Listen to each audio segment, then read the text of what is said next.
Drinking coffee is seen as an energy stimulant, a pick-me-up that can help power you through the day. Closely associated with corporate culture, it is a habit and addiction that is mostly viewed with a favourable light in modern culture. I personally did not find that coffee gave me much, if any, energy boost.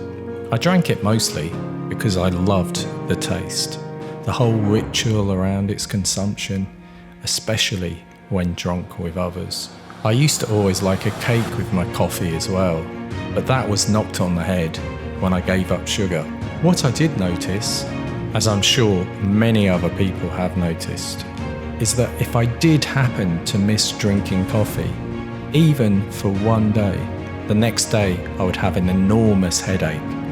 I began to resent this physical dependence, which would make me always go out of my way to always make sure I got my fix.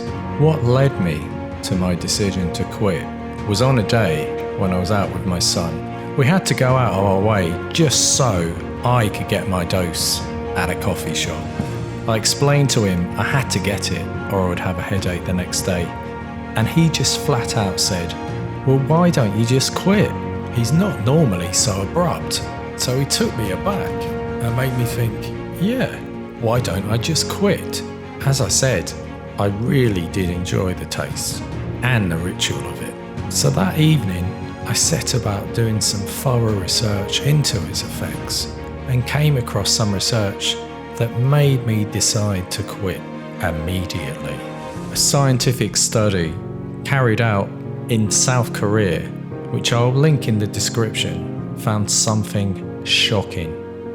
People who had drunk a considerable amount of coffee, the equivalent of 2 cups a day for 30 years, had pineal glands 20% smaller than those who drank less or no coffee. The heavy coffee drinkers also experienced more sleeping problems. As someone who is deeply interested in meditation, yoga, and general spiritual experience, this was the real clincher for my decision. But why does coffee shrink the pineal gland? The Korean scientists gave 3 possibilities. Firstly, it may be due to the decrease in melatonin caused by caffeine blocking the endosine receptors. We already know lower melatonin production is associated with smaller pineal glands. Secondly, another part of the brain, the suprachiasmatic nucleus, also has adenosine receptors, which are blocked by caffeine. This part of the brain regulates the circadian rhythm, sleep-wake cycle, and when it is disrupted, brain damage can occur. The third way coffee may shrink the third eye is because it contains flavonoids, which have shown to decrease melatonin in animal studies. The Korean study mostly focused on the pineal gland's role in melatonin production, but there is of course much more to this mysterious gland than that. The doctor turned modern-day mystic Rick Strassman hypothesized that the pineal gland produces DMT or is involved in its release.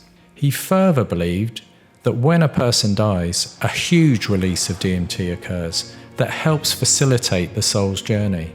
He believes that near-death experiences featuring encounters with alien or spiritual entities were caused by a release of DMT.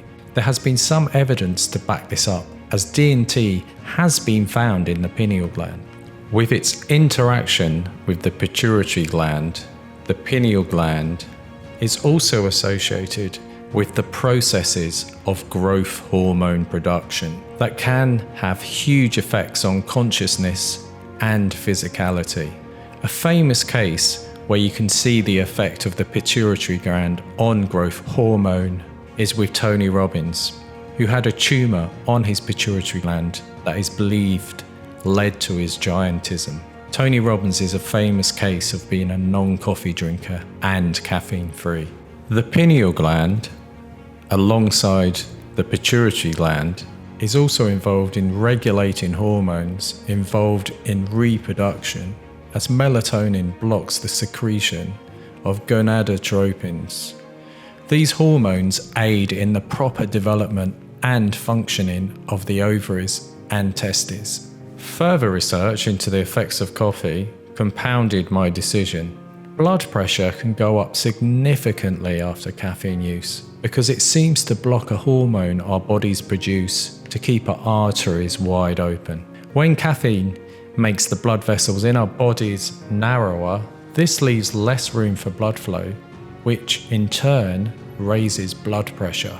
The blood vessels supplying blood to the brain can also narrow as much as 27% after caffeine intake, which can slow down our ability to think and perform mental tasks. Apparently, this is the reason that when quitting coffee, you get these horrendous headaches, as it is a rush of blood flow to your head that your brain is not used to, and it takes some time to adapt.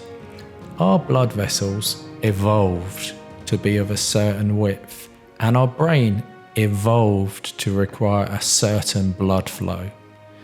Just like you would like your Wi-Fi signal to be able to carry a certain amount of bandwidth, I would like my veins and arteries to carry a certain amount of blood. My withdrawal symptoms not only involved a headache, but my entire body ached sometimes, quite painfully, especially as I tried to sleep.